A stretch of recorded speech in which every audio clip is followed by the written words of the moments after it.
What's up, everyone? NFL Week 4 is here. This is your Draftkings first look lineup. My name is Kevin Allen, aka the Geek from DFS Army. And every week, early in the week, we like to take a look at the Draftkings salaries for the week, see what's going on, take a look at the games, and just get the blood flowing, get the juices flowing for the week. Now, week 3 was epic. It was epic for DFS Army. It was epic for the video breakdown. I mean, we get Tank Dell and Keenan Allen and Mike Williams all in the nuts lineup, all in the first look from NFL Week 3. And I thought that it would be a cool idea to kind of like show some of the DFS Army wins that came. And this is what happens when you smash your projection smash and we're on top of the best people. I had Tank Dell as a core play this week at 3,600. We have another play like that coming up, but congrats to Nolan P723, Wall of Champions at DFS Army. I'm just going to go through some of this. Kevin Shiv almost took down the Sunday Blitz here. Almost got there, but 20K winner. Wall of Fame, Wall of Champions. Frank Wilgoriu crushing. 70K winner. Gambler almost took this one down. I had to mention it, though, because Gambler made an awesome lineup with Gambler 5555, had that incredible lineup with both Mostert and that's the crazy part, and A-Chain in it with Tua. It was a crazy lineup. Ends up, this would have been, I think, third place in the Millie Maker, so pretty good effort in the Minimax here.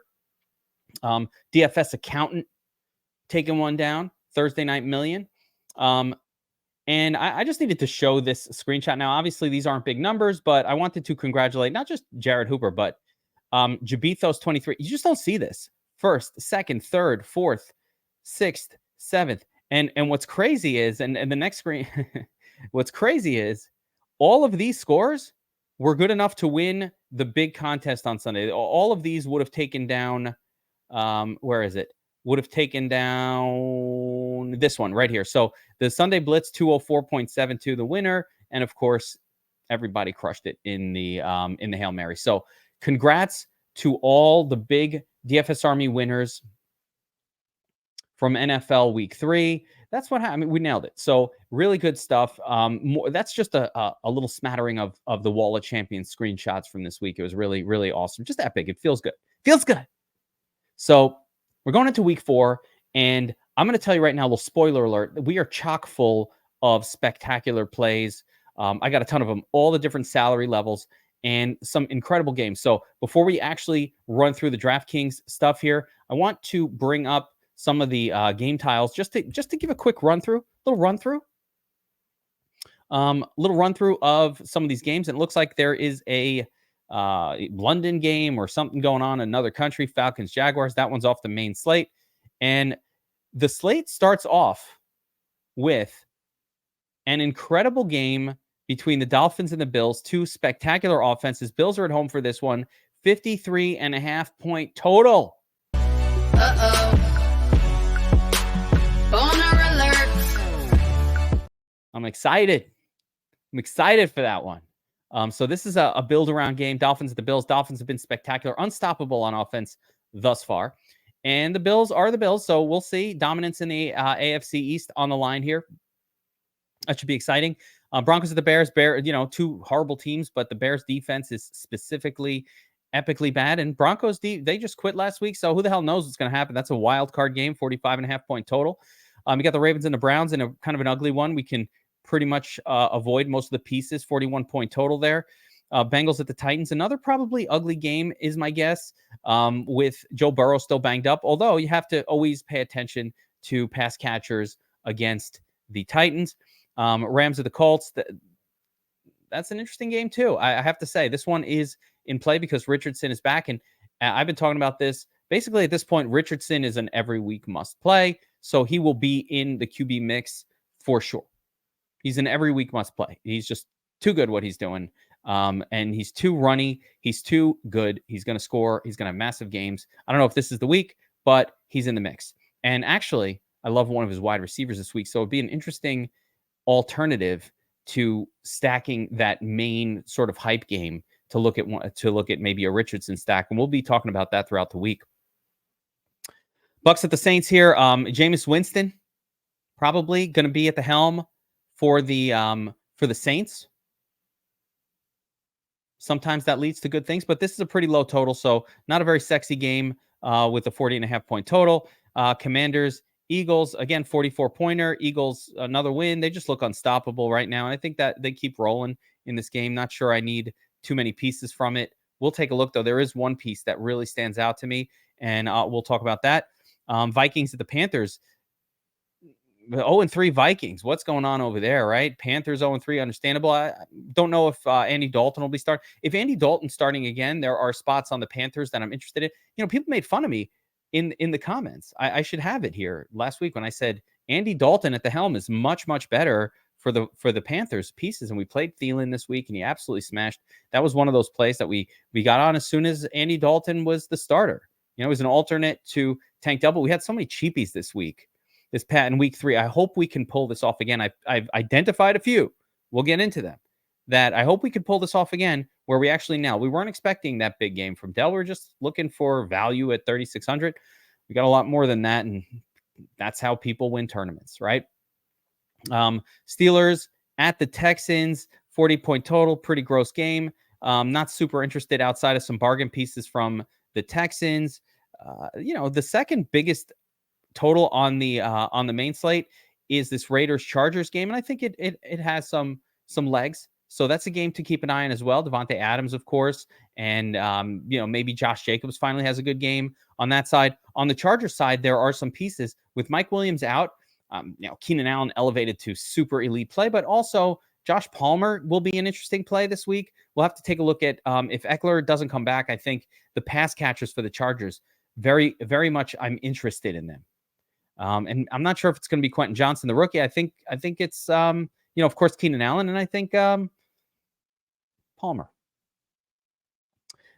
Patriots and Cowboys, ugly game, 42-point total. Cardinals, 49ers, not really interested there at all outside of maybe 49ers defense. So that's going to do it for the game cards. And let's jump into the Draftkings salaries, and we'll go position by position. And we're going to build a sort of sample first look lineup as we always do. Last week's first look lineup, actually, get this out of here. Spoiler alert. But last week's first look lineup actually crushed as well. But for the most part, the idea here is let's go through the positions, get a feel for each one, get a sense of who's in play early in the week, talk through some strategies and whatnot, and we'll throw a first look lineup up on the screen just for shits and gigs. So without further ado, before I go further, make sure you hit that like button, subscribe to the channel. And if you are not subscribed to DFS Army as a DFS Army VIP, access to all of our tools, the cheat sheets, all that great stuff, you can do so. Link in the description below. You get 10% off with my code Geek. And part of the difference, part of the reason you see these wonderful screenshots and members using our tools to take down tournaments week after week is because we do a lot of teaching in DFS Army. It's really different from other sites that just kind of leave you on your own or just have their pros showing big wins or whatever, where our members win. The difference is we really teach. I do a ton of live streams where I show how to set up the optimizer. We just did one for the 2-game slate this past Monday. And of course, we had a ton of takedowns, top finishes as well. We'll show those screenshots on Thursday, but ton of that as well. And I really do think that teaching how to use the tools is helpful. So make sure you check that out. And if not, at least you've subscribed, hit that notification bell, and all that good stuff here in the channel. All right, so starting with the QB position. Right at the top, of course, we have Josh Allen, who's part of that spectacular Miami at Buffalo game. Now, he is the favored team, but Allen is in play, but so is Tua. I don't care which way you go here. Both of these quarterbacks are super in play in this particular game. So if we plugged in Josh Allen, the most expensive QB on the slate, it's not my favorite way to start one of these, but I think it's justified. All right, Herbert in that secondary game against the Raiders, and also a pretty good total. I'm not sure this is the way I want to go, although Herbert's kind of easy to stack at this point because there's really just Keenan Allen and Palmer with him, so it's very stackable. Or Gerald Everett actually got a little raise in snap count as well, so he's very stackable. He's in play for me. Lamar, I'm probably gonna avoid this week, although he finally did have a nice fantasy day last week. A lot of rushing yards. Had to get that bonus, 2 rushing touchdowns to get to this 32 fantasy point number. I just don't think you're going to see that very frequently. I think this will be more of a defensive slugfest between divisional opponents. So I'm out on that one. Tua though, oh yeah, love Tua. Love Tua this week. Love Tua every week. I love Tua, Tua, Tua, Tua, Tua. It's great. Tua is very easy to stack. Tyreek, Waddle was out last week. This past week we had the crazy game with Devon Achane and Raheem Mostert. I'm not chasing that per se, but Achane is really somebody to keep an eye on. And Mostert, he's looking the best he's ever looked. But he's looking the best he's ever looked. But now he's got a backfield mate, so they're going to be splitting touches. I'm less excited about the running back combo than I was last week. Of course, I wasn't on Achane, but we were all over Mostert last week. I think he was the might have been the running back we used in the lineup here. So we loved Mostert last week. I'm going to be a little bit lighter on that duo this week after that smash that they put up. Continuing on, I'm not really into Cousins on the road. Richardson, though. Anthony Richardson now is an every week play. If he's in the game, we're playing him. That's it. Playing him. And I love some of the wide receivers to pair him up with. Pittman's fine, but Josh Downs, very good. So Richardson in the game, we're playing. That's simple. Justin Fields, terrible. What a disaster. What's going on in Chicago? It's a fucking nightmare. Joe Burrow. I'm not super excited about Burrow with the busted. It's not pretty with him with the busted ankle situation. So I'm just going to avoid it for now. I don't want to waste too many lineups on that guy. Dak Prescott, no, I don't use him. Deshaun Watson is a pass as well. Brock Purdy, no. Why not? Why not, Geek? Why don't you like Brock Purdy? For 5,900 in a blowout spot, they're going to lean on the run. Elijah Mitchell will probably tear it up late in that game. I'm not interested in Purdy here. Russell Wilson at Chicago. I mean, I don't think Russell Wilson's somebody I want to mess with too hard, but he's been fine this year, and Chicago's defense is horrific. So maybe I'll have him in my tournament mix, the GPP mix this week. Because Chicago's so bad. CJ Stroud actually played a bunch of CJ Stroud lineups last week, and they were pretty good. Not going to complain. Put up a 20 for the price, 4x. It was fine. But, I don't think Stroud is in a great spot here, to be honest, against Pittsburgh. So I'm probably going to avoid him this particular week as well. There's really nothing else here of interest. Maybe Jameis Winston, if you want to get crazy, get like a little bananas. Maybe Dalton if you want to go nuts. But like at the cheap levels, Dalton actually produced a tournament-winning score last week. Dalton is gross, but they're playing Minnesota, and good things happen in Vikings games when you use players against their defense. So rocking the Vikings purple this week. So you know what's up if Dalton starts. But actually, we don't know if he's going to play. Won't play Sunday, expected back for week 4. So if it goes back to Bryce Young, then, we're out on that. Forget it. All of that's done. So assuming that Bryce Young is expected to play, we're out on that. All right, so I loaded in Josh Allen here. I want to just plug in a cheap defense, cheap semi-viable defense for now in this lineup so we can move off of that. But I will talk through the defenses here. Cardinals, no, you can't play them. Raiders, no. Washington, no. Panthers is going to be the cheapest viable right here. And, Vikings make mistakes, and I don't love it. It's not my favorite, but what are you going to do? Right? I want a cheap one. But just to quickly talk through the defenses, there's a couple that are legitimately interesting here. You got to pay up a little bit to get to even a mildly interesting one, but certainly Baltimore, I guess, at 3,200, not my favorite. Saints are interesting. They're going up against Jameis Pick Sixton. So, they're at home against Pick Sixton. That's fine by me. Vikings, absolutely. Now that Bryce Young will be back for this game, we can play the Vikings. Titans at home against a hobbled Burrow. Yes, these are playable spots. Saints, Titans, absolutely in play. Of course, the Broncos on the road at Chicago because Fields has been so horrific that you have to play teams against them. Interesting. And, Cowboys maybe for a bounce back spot at home. I don't mind that.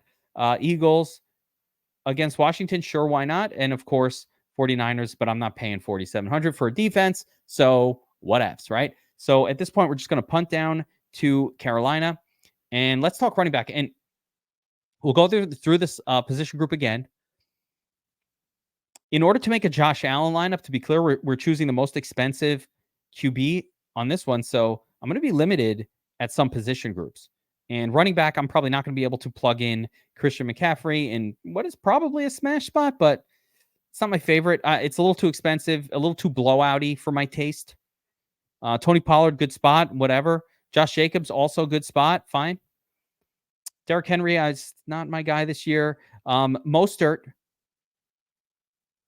absolutely smashed last week. And, the salary's up and all that. He's certainly playable here and would make sense in a Josh Allen sort of lineup as a comeback piece. So, he'll be in the mix this week for sure. Jared Cook can be stacked. James Cook, sorry. James Cook can be stacked. What the hell's Jared Cook, the old tight end?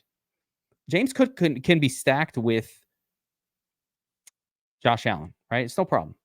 He does get some targets. He's probably, if he's ever going to score a touchdown, it's probably going to be via the pass. They pull Cook out of the game anywhere near the goal line. He comes out, in comes Latz Murray or some other plotter to try to smash it in. At some point, that will change, and they'll be like, you know what? Let's just keep cooking the game. This similar to how the Chargers eventually just started keeping Eckler in the game around the goal line, and Eckler became a scoring machine, a touchdown machine. Well, I think Cook is going down that path. I'm not sure this is the week, but I don't mind him in this lineup with Josh Allen. I'm not going to do it, but I want to make sure that I said it so that if it happens, that we talked about it. Like, he is absolutely in play, and he will be in some of my lineups, even with Josh Allen. All right, so who are we going to plug in? A couple spots that are interesting. The return of Kamara this week. Okay, I don't think that's how I want to go. I'm not ready to sort of jump on board week one, but, worth a mention. Kyron Williams is interesting to me. If the Rams can make this a game, the Rams, what am I saying? If the Rams can make a game of this, I think Kyron Williams can be a big part of it. And, he still gets almost all the touches for the team. So that spot's interesting for me. Zach Moss is interesting. Listen, you cannot deny the amount of work that this guy had the last couple of weeks, but most of that did happen when Richardson went out. Still, after Richardson left the game, but you can't deny the workload they're piling on Moss. He's pretty much an every week startable guy for now. Another one that's interesting, at least somewhat, is Alexander Mattison. He was one of my favorite running back plays last week. He did fine. 17.5 on 58, 6, 12, 18. He got about 3x. So didn't quite get what we wanted last week. Needed the touchdown. Didn't get in the end zone. Had a lot of chances, though. Blew a lot of chances. But I think this is a better game spot. Now, I don't necessarily want to play a running back against my defense, but this is a good spot for Madison. The problem is if Cam Akers starts getting worked in to this lineup next week, we won't get these touches and it will blow it. So I'm less excited because of the danger of Cam Akers coming in. Now we got to talk about Devon Achane and what he did last week, right? 18 carries, 200 yards. I think this kid is the real deal. I really do. But at the same time, much like when we're looking at UFC fighters that are new to the UFC, right? And they've only fought cans. He effectively has only fought a can. And that can is the Broncos defense from last week, which couldn't stop anybody. So what happens? Is he really that good? Or was that a temporary thing? And will he get enough touches to even be relevant? I think he's in the mix this week, but that's not where I'm going with this one. Instead, I'm going to plug in DeAndre Swift, who he is equally as good, just super electric player, the clear-cut best running back in Philadelphia. This is somewhat of a blowout spot, but I think Swift can give us enough to get. I mean, listen, this was a blowout right here. This Tampa game, and Swift got you 17.8 at 5,700. It's a comfortable number. I think he did not even get in the end zone. So if a touchdown is scored, that's a 24. That's all I can ask. If you have a running back where they're going to get you 4x with just one touchdown, understand, or 4.5x with just one touchdown, most likely. That's what we want in DFS, because that one touchdown game will happen maybe 50% of the time, right? The 2 touchdown game, you might only get that 10% of the time. But the guys who, or 20% of the time, depending on that running back, the ones who need to do 2 touchdowns in order to get in that nuts lineup, the more expensive ones, I think they're actually higher risk. So I like Swift here. Of course, it is noteworthy that they did work the other running back into the game, and I can't even remember his name. That's right. I erased his name from my memory. Where is he? Kenny Gainwell, right? They worked Gainwell into the lineup this past week, and he got 14 touches as well. So it's not like Gainwell is that Swift will get all of the work, but he's just so good. I like him. I'm plugging him in right there.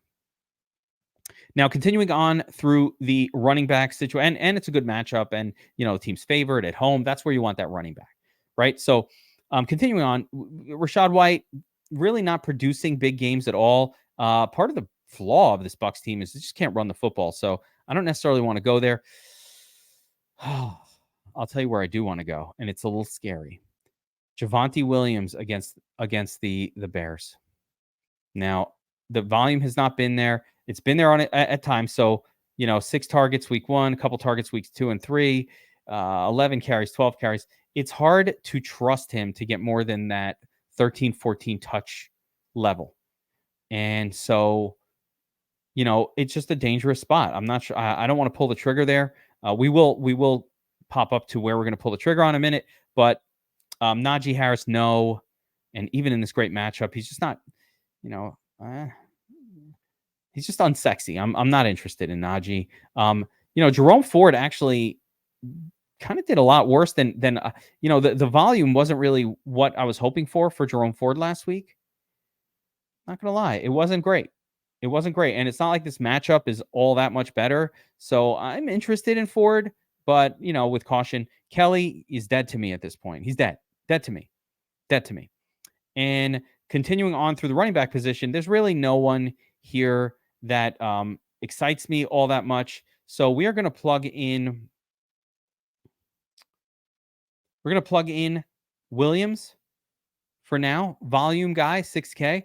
But I don't mind Mostert at 6,500. We're going to see if we have some salary for that left over. And Madison is okay here as well, assuming that we don't think that somehow Cam Akers takes over. Like, as long as Cam Akers not taking over, we could plug Madison back in. And I kind of want to plug him in here because that matchup is so good. So, you know what? We'll plug him in.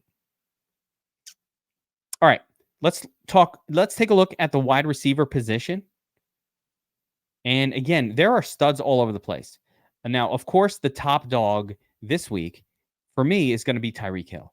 Tyreek Hill, 11 targets, 9 targets, 15 targets. He's just a target machine. They work him in everywhere, even in this insane 70-20 blowout. And by the way, I have never seen a game that scored 70 points for one team. I think that was the highest scoring output that I can recall. I haven't seen if a record was broken yet, but oh my goodness, what a game. But 11 targets, he's just a beast. So if we can afford Tyreek Hill at 9,200, we're going to squeeze him in. Right? This is a Josh Allen lineup, so Stephon Diggs always going to be a good play here as well. Comfortable to plug him in with Allen, get that stack going, a little bit of correlation. So I'm just going to plug him in for now. Again, we're going to see if we can correlate as much as possible in this lineup in this particular game. But Allen's fine. Continuing on through the wide receiver position, though, Devontae Adams, good spot against the Chargers, sure. Keenan Allen in an elite spot. All right, Mike Williams gets hurt. And now Keenan Allen, who has already been smashing, is going to be set up for another potential smash day. As long as Eckler remains out, Keenan Allen and all of these pass catchers continue to crush. So, we kind of identified this trend a few weeks ago. Eckler was sucking up 1 to 2 touchdowns a week for the Chargers. Now that he's not there, at least for the next few, and especially with Josh Kelly being as horrifically bad as he is, that leaves the passing game for the Chargers where the points are coming from. A lot of people say, you can't predict where fantasy points come from.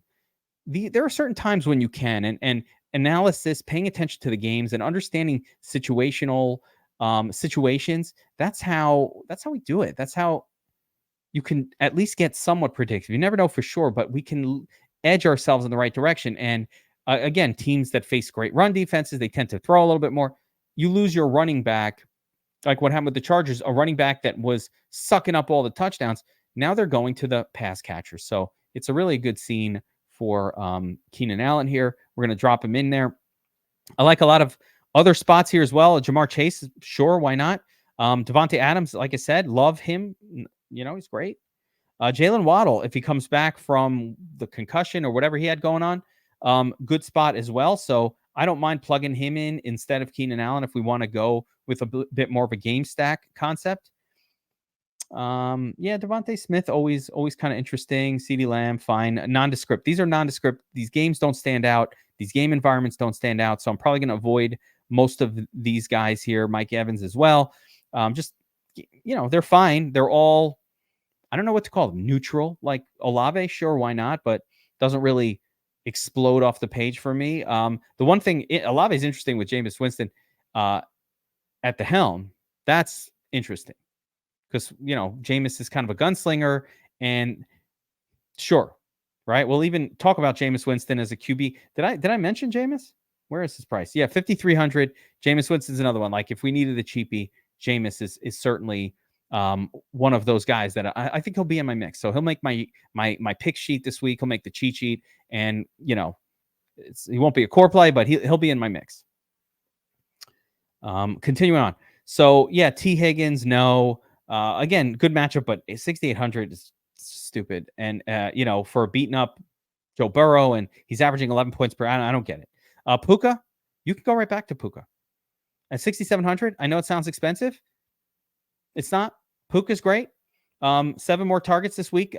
Opposition literally did everything to take him out. Like the Bengals just focused on stopping Puka. Week 4, Cooper Kupp not returning yet. So we got one more week until maybe the return of Tua. But I think Puka will be in my mix. Michael Pittman, I already said I like Richardson, so Pittman is in the mix as well. I want to get to the cheapies, right? That's what everybody's looking for. Everybody knows who the studs are. Tyreek Hill, Stephon Diggs, Jalen Waddle. It's not hard to figure out who the group is. Devontae Adams this week, and Keenan Allen, right? But let's get to the cheapies that allow us to afford some of those studs. So we'll get there in a second. But running on through the wide receiver group here. Pittman again with Richardson probably only on, I don't think it's a standalone play. Godwin, no. Williams is out. Ayuk, questionable. Probably not going to go there even if he plays. Listen, we had a lot of Amari Cooper last week. It worked out really well. I don't mind going back to him if I have 6,100 to play with. So that's fine.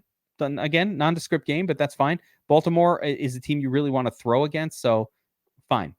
Gabe Davis is perennially overpriced. He's one of the most overpriced players on the DraftKings system, right? And I'm not sure why, because he only gets 4 to 7 targets per week, right? 4, 4, 7.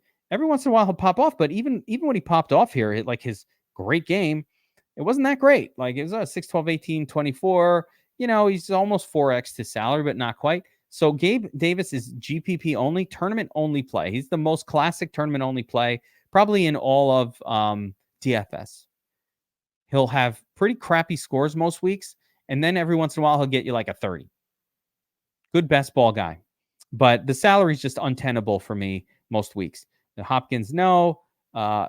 Addison, in the right matchups, sure, but not this one. DJ Moore, man, I wish I could believe in Justin Fields at all, but I think DJ Moore is actually playable here.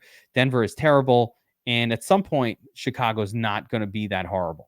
Right. And DJ Moore's been fine most of these weeks, although, yeah, I mean, he kind of touchdown 19. He just hasn't popped off yet. One of these weeks, he's going to pop off. I know it's coming. Tutu Atwell is interesting, but at this point, 5,500, that salary's kind of floated a little too high for me. Pickens against Houston, very, very playable as well, 5,400. So he'll be in my mix. Not who I want to use here in this lineup. Nico Collins, though. So I wanted to pause and talk about Nico Collins, who has been spectacular to start the season. Just tons of deep ball guy. Had an off week this past week, only 3 targets, but coming off of 11 and 9 the previous 2 weeks, and he's catching most of what's going his way. So I think this is the perfect time to go back to Nico. And now we're not going to use him here because the way the salaries are working out, it's not quite going to work for this lineup. But this is a good time to go back to Nico Collins. So he is absolutely in my player mix this week, and he should be in yours as well.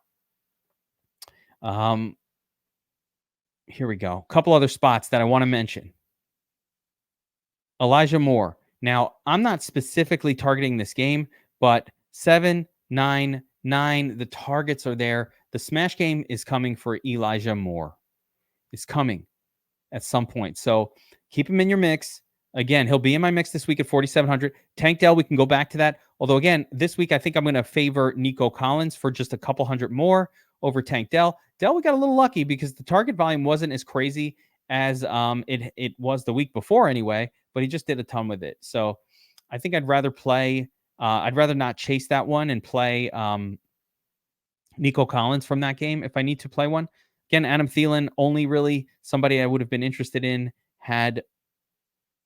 We got on Thielen last week, by the way, when Andy Dalton took over. And again, some of you guys in the comments were like, talk about how this guy is stupid and he thinks that the team's better with Dalton. I need to stop watching his videos. I don't I don't know what to tell you. Like, really? I don't know what to say. Who are these people who comment? I love your comments. Keep them coming, by the way. I do love them. I read them all. Even your hate. I kind of like it. But I like it because listen, I'm going to make a ton of mistakes in these videos. We're going to be on a lot of players that don't work out. But what I'm trying to do is also go over some of the logic of why I think it's a good play. It's all good here. But yeah, I just thought it was interesting. I love it when somebody rips on you for a call and then it works out. A little crow eat. All right, so continue on. There are some more cheapies that some salary savers, but Dell Moore fine in the 4K range. Nothing else here. No. Yes. Josh Palmer, 4K. This dude had big games last year when Mike Williams was out, and those were with Eckler. So now Eckler's gone, right? He's probably going to be out another week. So we get a heavy passing game script. Palmer, not that good of a player. Like, he's just okay. But in the context of a 4K player in a great game situation, we could plug him in. Now, a lineup does not look good to me with Keenan Allen and Palmer in it. So, at least one that doesn't have Herbert. So I'm leaving him in here for now because I want to emphasize that I think he's a really, really good play, but we might have to swap him out just for the purpose of making a lineup that looks respectable.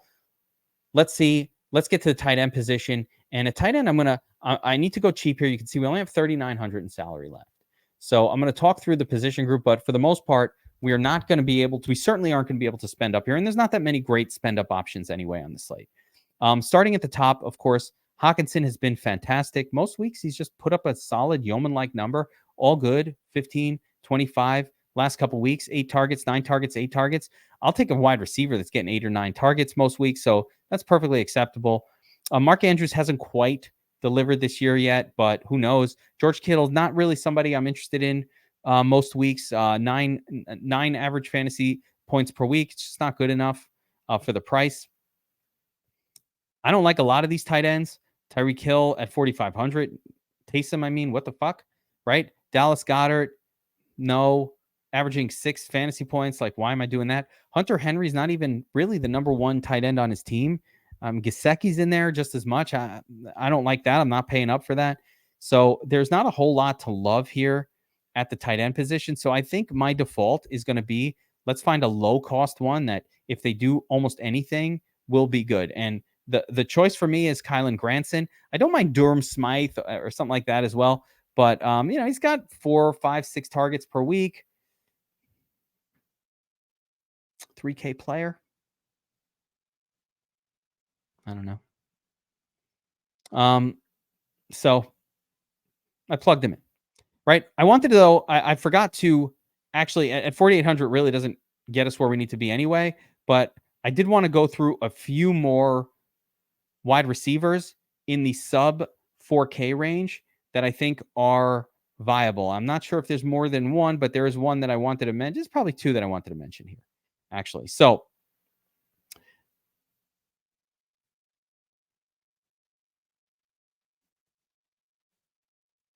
Rashid Shaheed at 4K is an interesting tournament play with Jameis Winston at the helm. Braxton Berrios would have been interesting if